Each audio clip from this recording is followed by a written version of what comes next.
Today you must know that. Uyu munsi si uwo gucira urubanza umuntu n'umwe, si uwo kwicuza ibitaragezweho mu mwaka washize, ahubwo ni umunsi wo kwisubiza icyizere. Uri umwe mu binjiye mu mwaka washize ufite intego nini cyane, ndetse ufite n'icyizere kiguha imbaraga zo kuzagera kuri izo ntego wiyemeje. Gusa ikibazo ufite ni uko mu ntego wari ufite umwaka washize wazigezeho 50% cyangwa 50 nako ntukagezeho. Ubuzima bwaragushaririye utangira kwicuza impamvu wageze muri iyi si. Niba uri kunyumva menya ko atari wowe wenyine. Muri ubu buzima kunanirwa si ugutsindwa, kandi guhagarara si ukwiyambura agaciro kawe. Ibyo byose iyo bibaye biba bifite impamvu. Ikindi kiyongeraho kuri ibyo ni uko muri ubu buzima bwacu bwa buri munsi bugizwe n'impinduka, izishobora kugaragara ndetse n'izitagaragarira buri umwe wese. Uyu munsi biranga ejo bigakunda, gusa ntitwirengagize ko uyu munsi bishobora gukunda byagera ejo nabwo bikanga. Urugero rwabikumvisha neza ni uko muri sosiyete tubamo hari abo twita abatunzi, ariko hafi y'abo bantu bose ugenzuye neza wasanga mu myaka 30 cyangwa 20 ishize bari abantu basanzwe, ndetse wasanga tubisanishije n'ubutunzi ufite aka kanya nubwo bari bafite icyo gihe bijya kungana, cyangwa ugasanga urabarusha. Uru ni urugero rwiza rukwereka ko impinduka zikuganisha ku iterambere zishoboka muri ubu buzima. 2026 ni umwanya wo kongera guhaguruka, ndetse ukaba n'umwanya wo guhindura amateka yawe. Uyu mwaka wa 2026 si imibare gusa, ahubwo n'andi mahirwe mashya wabonye yo kwisobanukirwa. Wahageze kuri Comeka TV. Nk'ibisanzwe muracyari kumwe n'umuhuza w'ibyegeranyo ibidasanzwe utazigera wumva ahandi kuri iyi si, hakubiyemo bya bindi bizagufasha guhindura ubuzima, ibitekerezo ndetse n'imikorere. Nitwa BYT, amazina yo ntajya ahinduka.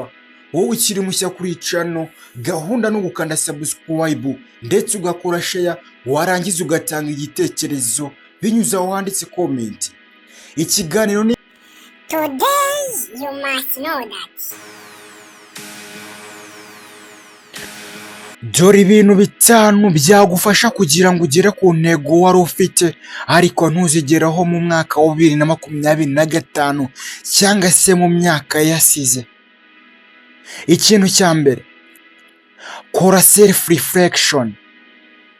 Usubiza amaso inyuma utekereze ku byahise wari wariyemeje. Uhite wibaza ese nari mfite igishoro gihagije? B, nari mfite ubumenyi ku byo niyemeje? C, naba naratinye gutangira? Numara kumva ibyo byose neza bishobora gutuma ugira impinduka mu buzima bwawe. Icya kabiri, gabanya intego mu byiciro bito, cyangwa ukore icyo twita put your goals in small steps.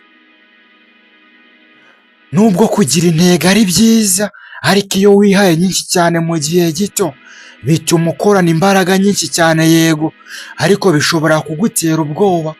Ibyo bigatuma byanakuviramo ibindi bibazo. So be careful on your goals please. Icya gatatu, right environment. My friends, gerageza kwiyegereza abantu bagutera imbaraga, urekane n'abaguca intege. Watangira kugirana communication n'abantu bageze ku ntego zabo. Please, this is a clear step that can help you my friend. Bashobora kukubera advisor, ushobora kubakuraho method, ingamba bakoresheje kugira ngo bagere ku ntego zabo. Icya kane, kugenzura igihe cyawe ndetse no gukora ibintu mu gihe cya nyacyo. Time management is one of key aspects that lead to your success. Reba neza niba ibintu urimo wabigiyemo mu gihe gikwiye. Don't waste your time on nothing, my friend. Gerageza wige kuba focused ku byo wiyemeje muri uyu mwaka. Icya gatanu, consistency. Brothers and sisters, come on. Abenshi baratangira neza ariko bagacika intege bageze muri middle. Hahandi abenshi babivamo kandi itara ryenda kwaka. Mu ntego ukwiye gufata ugomba gukora fighting with challenges. Reka gucika intege, ejo cyangwa ejo bundi bizakunda. Please push up bro, push up. Please ladies and gentlemen, listen. Nta muntu n'umwe utsindwa ubuziraherezo, kandi abatsinda ni abemeye kudacika intege muri ubu buzima. Reka gutinda ku byo utagezeho mu mwaka washize, ahubwo urebe aho ushobora kuzagera muri uyu mwaka. Wishimire bicyo ufite, ariko wibuke ko bidahagije. Use n'uwiyibagiza bya bihe bikomeye waciyemo, ahubwo urebe imbaraga zikiri muri wowe. Hope, discipline, hard working and consistent bize kuba bimwe mu birango byawe by'uyu mwaka. Muri ubu buzima icyemezo ni icyawe, intambwe ya mbere ikaba iyawe. Muri make, ubuzima, opportunity cyangwa amahirwe biri mu biganza byawe. Mwakoze kubana nanjye mu kiganiro. Today you must know that